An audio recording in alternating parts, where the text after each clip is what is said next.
Good morning, Uschool. I'm Dylan Polyakov, I'm Ben Chaitoff. And I'm Jonathan Benaim. and welcome to the first episode of Good Morning Uschool. And on today's episode, we're going to be talking about which South Florida sports team is the future. Alright guys, listen. Immediately when I think of the future of South Florida sports, I think of the Miami Dolphins. Now hear me out. They got a stud into it, Tagovailoa. Of course, the amazing player, Tyreek Hill. And they just added Vic Fangio and Jalen Ramsey. Everything seems to be going their way. I fully believe they're capable of going on a Super Bowl run. Well, let me stop you right there. Okay, first off, Jalen Ramsey was traded for a third-round pick and a tight end who has one career snap played in the NFL. That shows you that his age is showing as he is not as good as he once was. His name does hold significant value, though, which is why you're talking about it.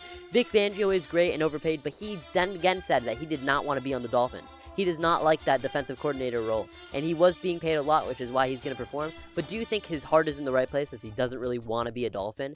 And Tua Tagovailoa, he is the future of this team. Everything relies on him. And because everything relies on him, his health matters. And this man cannot stay healthy at all for any reason. I mean, seriously, this guy said in an interview that he went up to his house after he got his third concussion of the year. His third concussion of the year, and said he had no idea where anything in his house was, or who his family was, or where he even lived.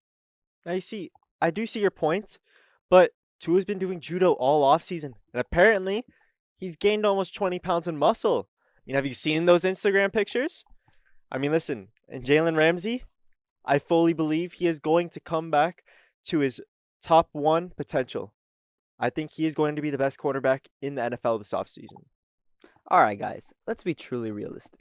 The most promising team in South Florida is the Miami Heat. Oh my God. Alright, Who at invited the beginning of the season, they didn't do so well, right? But now, first of all, they got 8th seed. And not only that, in the first round, they beat the number 1 seed, the Milwaukee Bucks. And then in the second round, they beat the New York Knicks 4-2. And Jimmy Butler, wow, he showed such a promising season and playoff season so far, having like a 56-point game against the Bucks and averaging 22 points a game, which is truly incredible. Now listen, I hear you there, but will it be enough for Jaylen Brown and Jason Tatum? I mean, listen, I think Jimmy Butler is great. Bam Adebayo, amazing. But Jason Tatum? Jaylen Brown? Not a chance that the Heat win. Celtics in 5.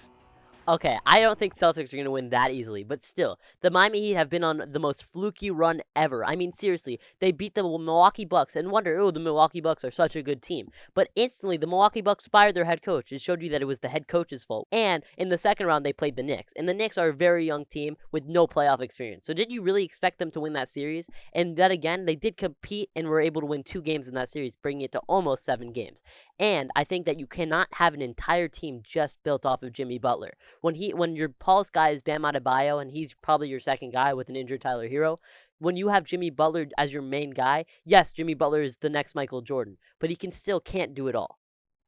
Alright, we're talking about first the Boston Celtics, and then I'll go to the New York Knicks. About the Boston Celtics, the Heat got that in the bag. Jimmy Butler's going to guard Jason Tatum, and Jimmy Butler is also one of the most promising defenders in the league. And speaking on Jaylen Brown, he'll be easy for our zone defense that we run. Now, to talk about the Knicks, even though you say they're a young team, right? We still beat them. 4-2. Jalen Brunson was on locks. Bam Adebayo was out rebounding Mitchell Robertson, and that was just great for us. Okay, well, listen, I don't even know why we're talking about the Dolphins or the Heat. The best team in Florida right now is the Florida Panthers. I mean, look at this Florida Panthers team. With the additions of Matthew Tkachuk and the Stahl brothers and a lot of other great players, they're truly going on the best playoff run ever. They beat the best regular season team of all time in the Bruins, and they beat the Toronto Maple Leafs, which hadn't made the second round in like 20 years just because of this run. And they're now in the Eastern Conference Finals, and they're going to sweep the Carolina Hurricanes. Okay, honestly, their head coach is terrible. Look, in the regular season, they did utterly bad. And I think, in my opinion, that their playoff run is just purely out of luck. So I don't think they could show great promising to the future of South Florida sports. Now guys, listen. We can agree to disagree all day, but I think the team that shows the least amount of promise has to be the Miami Marlins. Oh my Oh, god. yeah. I mean, are they even considered a sports team? I do not think they're considered a sports team whatsoever. I mean, seriously, the Marlins have no funding anymore, and as a result, we have Jazz Chisel and we have Sandy Alcantara, and we don't have anyone else. I mean, this team has no prosperity. But what I will say is that we are not going to be able to solve this today, so we want you guys to figure it out for us. Right on the screen right now is a QR code. Scan that and pick which Florida team do you think will be the best next year. And signing off for Good Morning Uschool, I'm Dylan Polyakoff. I'm Ben Chidoff. And I'm Jonathan Benaim. See you next time.